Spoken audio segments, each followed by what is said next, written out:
लोकसभा के पहले चरण में 19 अप्रैल को तमिलनाडु की 39, राजस्थान की 12, उत्तर प्रदेश की 8, मध्य प्रदेश की 6, उत्तराखंड की 5, अरुणाचल प्रदेश में 2, मेघालय में 2, अंडमान और निकोबार द्वीप समूह में 1, मिजोरम में 1, नागालैंड 1, पांडिचेरी 1, सिक्किम 1 और लक्षद्वीप 1। इसके अलावा असम और महाराष्ट्र में 5-5 सीटों, बिहार में 4, पश्चिम बंगाल में 3, मणिपुर में 2 सीटों और त्रिपुरा, जम्मू कश्मीर और छत्तीसगढ़ में 1-1 सीट के लिए वोटिंग हो रही है। जिन प्रमुख लोकसभा सीटों पर भाजपा की प्रतिष्ठा दांव पर है उनमें यूपी में मुजफ्फरनगर से केंद्रीय मंत्री संजीव बालियान, राजस्थान की बीकानेर और नागौर से केंद्रीय मंत्री अर्जुन राम मेघवाल और ज्योति मिर्धा, तमिलनाडु की चेन्नई सेंट्रल से अन्नामलाई, मध्य प्रदेश की छिंदवाड़ा सीट से कमलनाथ के बेटे नकुलनाथ, असम की डिब्रूगढ़ से सर्बानंद सोनोवाल और जोरहाट से गौरव गोगोई, बिहार की जुमई सीट से चिराग पासवान के बहनोई अरुण भारती, महाराष्ट्र की नागपुर सीट से केंद्रीय मंत्री नितिन गडकरी, मेघालय की तुरा से अगाथा संगमा, जम्मू कश्मीर की उधमपुर से केंद्रीय मंत्री जितेंद्र सिंह शामिल हैं। 4 राज्य आंध्र प्रदेश, उड़ीसा, सिक्किम और अरुणाचल प्रदेश में लोकसभा के साथ साथ विधानसभा चुनाव भी होंगे। उत्तर प्रदेश की कैराना सीट से सपा उम्मीदवार इकरा हसन ने मतदान अधिकारी से उन बूथों पर अतिरिक्त समय मांगा जहां ईवीएम खराब होने या मतदान में देरी की बात सामने आई थी, ताकि शेष मतदाता भी अपना वोट डाल सकें। मणिपुर में मतदाताओं ने विष्णुपुर निर्वाचन क्षेत्र में मतदान केंद्र के पास बदमाशों द्वारा गोलीबारी के बाद ईवीएम को काफ़ी नुकसान पहुंचाया है।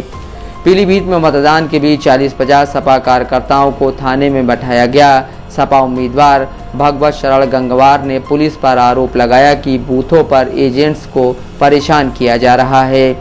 मुजफ्फरनगर में सपा प्रत्याशी हरेंद्र मलिक ने भाजपा प्रत्याशी संजीव बालियान के गांव कुटबा कुटबी में बूथ कैप्चरिंग का आरोप लगाया। सपा प्रत्याशी हरेंद्र मलिक ने कुटबी गांव में बूथ कैप्चरिंग की शिकायत चुनाव आयोग से की और आरोप लगाया कि मतदाताओं को पीटा जा रहा है। उन्होंने अर्धसैनिक बल तैनात करने की मांग की। कुटबा कुटबी केंद्रीय मंत्री और भाजपा प्रत्याशी संजीव बालियान का पैतृक गांव है। माओवाद प्रभावित बस्तर क्षेत्र में मतदान के दिन बीजापुर जिले के एक मतदान केंद्र से लगभग 500 मीटर की दूरी पर शुक्रवार सुबह एक under barrel grenade launcher shell विस्फोट हुआ, जिसमें एक सुरक्षाकर्मी घायल हो गया जो क्षेत्र पर निगरानी रखने वाली टीम का हिस्सा था। समाजवादी पार्टी ने एक वीडियो जारी कर पश्चिमी यूपी के कैराना लोकसभा क्षेत्र में धीमे मतदान और समुदाय विशेष के लोगों, खासकर महिलाओं को रोके जाने का आरोप लगाया है। यूपी की नगीना सीट से निर्दलीय उम्मीदवार चंद्रशेखर आज़ाद ने आरोप लगाया कि 10 से ज़्यादा ईवीएम ठीक से काम नहीं कर रही हैं और पोलिंग बूथ के अंदर लगे कैमरे भी खराब हैं। चंद्रशेखर ने आरोप लगाया कि भाजपा यह सुनिश्चित कर रही है कि निष्पक्ष चुनाव ना हो और लोगों को उनके पक्ष में वोट डालने की अनुमति नहीं दे रही है। मुजफ्फरनगर, मुरादाबाद में भी ईवीएम को लेकर शिकायतें की गईं। तमिलनाडु के चेन्नई में दक्षिण के सुपरस्टार रजनीकांत और भाजपा प्रत्याशी अन्नामलाई ने अपने अपने वोट डाले। अन्नामलाई प्रदेश भाजपा अध्यक्ष भी हैं। तमिलनाडु के सीएम एम.के. स्टालिन ने भी अपना वोट डाला। आरएसएस प्रमुख मोहन भागवत ने नागपुर में अपना वोट डाला। नागपुर से भाजपा नेता और केंद्रीय मंत्री नितिन गडकरी चुनाव लड़ रहे हैं। पिछले साल जाति हिंसा से दहल चुके मणिपुर में भी पहले चरण में मतदान हो रहा है।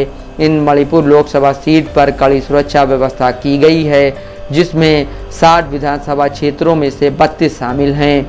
चुनाव आयोग ने 21 राज्यों और केंद्र शासित प्रदेशों की 102 सीटों पर 1.87 लाख मतदान केंद्रों पर 18 लाख से अधिक मतदान कर्मियों को तैनात किया है। 7 चरणों का चुनाव 4 जून को संपन्न होगा, जब नतीजे घोषित किए जाएंगे। मोन्टू राजा, दस्तक लाइव न्यूज़।